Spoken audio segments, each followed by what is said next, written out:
जी ګرانو کتونکو څنګه چې تاسو همیشه ګورئ زه همیشه خپل ویډیوز خپل فینس دپاره جوړوم خو نن به زه ویډیو جوړوم د دې ماشوم دپاره دا زما خوری دی عدن او د پولیو ویکسینیشن به نن مونږ کوو نو د پولیو ټیم راغلی دی د دې ویکسینیشن دپاره او راځئ مونږ سره اوسئ.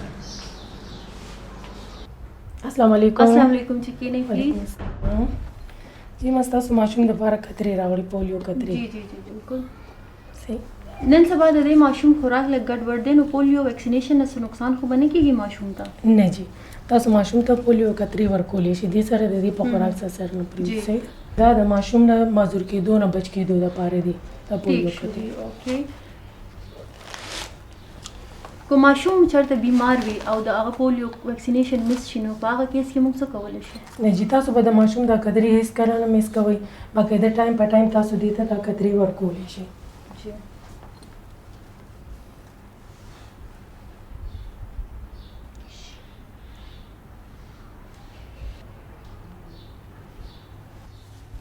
موږ خپل ماشومانو ته د پولیو ویکسینیشن وکړو. تاسو هم خپل ماشومانو ته د پولیو ویکسینیشن وکړئ. د پولیو ورکر سره تعاون وکړئ. دا ستاسو او ستاسو د ماشومانو د ښه صحت او د بهتر مستقبل لپاره ضروری ده.